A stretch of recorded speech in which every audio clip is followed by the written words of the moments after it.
हम सिर्फ खेती से अपनी रोटी कमाते हैं। और आज मोदी को वो भी सहन नहीं हो रहा कि हम इस खेती को भी बर्बाद करेंगे।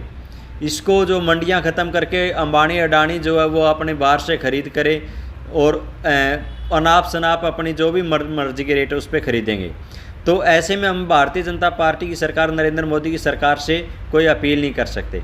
आज हमारी जो लड़ाई है वो रोटी और बेटी बचाने की लड़ाई है। आप देख रहे हैं, चाहे वो कहीं भी यूपी में हो चाहे कहीं और हो, बेटी के ऊपर इतनी ज्यादती हो रही है, दरिंदगी हो रही है, उसकी बलात्कार करके हत्या कर दी जाती है, उसके ऊपर कोई दोषियों के खिलाफ कार्रवाई नहीं होती। जो जिस लड़की को मान ले के हत्या हुई है, रातों रात उसका संस्कार पुलिस के द्वारा ज़बरदस्ती किया जाता है। ऐसे लोग, ऐसी घटिया करतूत भारतीय जनता पार्टी के लोग करवाते हैं, तो इनसे हम कोई उम्मीद नहीं कर सकते। किसानों के ऊपर जगह जगह लाठीचार्ज हो रहा है, आंसू गैस के गोले छोड़े जा रहे हैं। सरकार कह रही है कि किसानों के पक्ष का विधेयक है। अगर ये किसानों के पक्ष का विधेयक है तो हम खुद मांग करें, हम मांग करें स्वामीनाथन आयोग की रिपोर्ट लागू करो। आप उसको क्यों नहीं कर रहे? आप ये विधेयक क्यों लेके आ रहे हो? इस विधेयक से हमें क्या फ़ायदा होगा? हमें अपनी फसल बेचनी, आप स्वामीनाथन आयोग की रिपोर्ट लागू करो। आप सरकार मंडी से खरीदे, आप जिन कंपनियों का रहे उनको आड़ती बना दीजिए मंडी के अंदर, या आप सरकार उनको खरीद के उन अंबानी अडानी को दे दीजिए। हमें उससे क्या फ़र्क? हमारे मेन मकसद है कि हमारी फसलें जो वो सही वाजिब रेट पे बिकें। ऐसे में हम जो कह रहे हैं कि हम किसान और मज़दूर दुष्यंत चौटाला के इस्तीफे की मांग क्यों करते हैं? क्योंकि दुष्यंत चौटाला जो है चुनाव से पहले बिल्कुल साफ नेम करता था कि मैं भारतीय जनता पार्टी के साथ नहीं जाऊंगा। गली गली में जाके इसके जो उम्मीदवार थे वो बिल्कुल कह रहे थे कि भारतीय जनता पार्टी ने, चाहे वो राज्य की हो चाहे वो केंद्र की सरकार हो, गलत काम किए, किसान और मजदूर के खिलाफ फैसले लिए हैं, तो हम इनके साथ नहीं जाएंगे। लेकिन चुनाव जीतते ही दुष्यंत चौटाला ने इस जनता को, मेहनतकश किसान मजदूर के साथ धोखा किया है।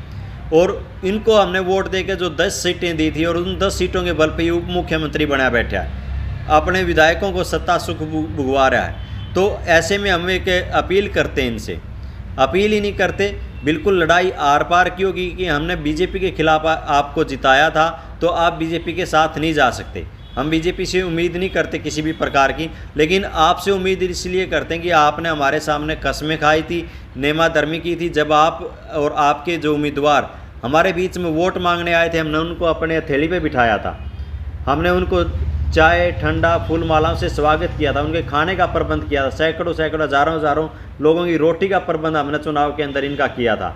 अगर आज हम इनसे पूछना चाहते हैं, आप सत्ता के पक्ष में बैठेंगे, सत्ता कुर्सी के ऊपर बैठेंगे या किसान मजदूर के साथ में खड़े होंगे?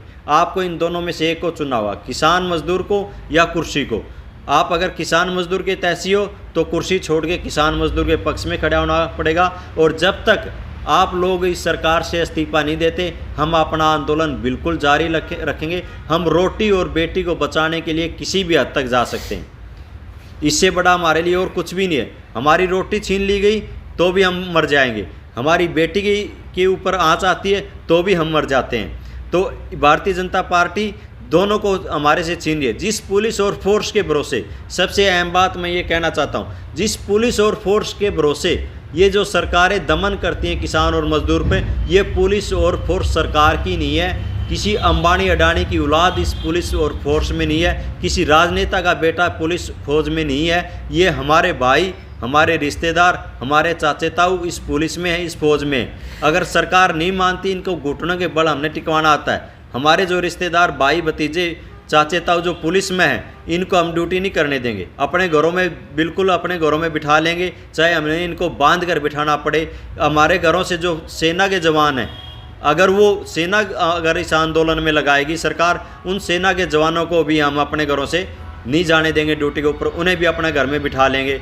ये आंदोलन कोई टवाना का आंदोलन नहीं है, फतेहाबाद का आंदोलन है। ये आंदोलन पूरे देश में किसान और मजदूर को बचाने का, बेटी और रोटी बचाने का आंदोलन है, जो पूरे देश में होगा। पूरे देश की पुलिस फोर्स और फौज को हम अपने, इसी देश की है ये, हम अपने घरों से नहीं निकलने देंगे, अपने घरों में बिठा लेंगे। फिर उसके बाद देखते हैं ये सत्ता कैसे चलती है, इसके जो विधायक हैं, मंत्री हैं, इनकी सुरक्षा कौन करता है। हम साफ साफ चेतावनी ये यहाँ पे देते हैं। और अभी 2 दिन बाद अगर टोहाना के विधायक का कोई बयान नहीं आता है तो टोहाना के अंदर टोहाना के विधायक के कार्यालय के बाहर हम धरना शुरू करेंगे। जब तक ये एक कुर्सी या फिर किसान और मजदूर में से किसी एक को नहीं चुनता, जब तक ये धरना जारी रहेगा। और उसके बाद जैसे ही हमारी फसलों की सीज़न चल रहा है, गेहूँ इसका धान की कटाई का, बाजरे की कटाई का, नरमा की चुगाई का, जैसे ही ख़त्म होगा हम अपना आंदोलन को तेज करेंगे। दिल्ली कुछ भी हम इसमें दिल्ली का घेराव करेंगे, दिल्ली को बंद करेंगे, वहाँ पर सरकार की संसद का घेराव करेंगे।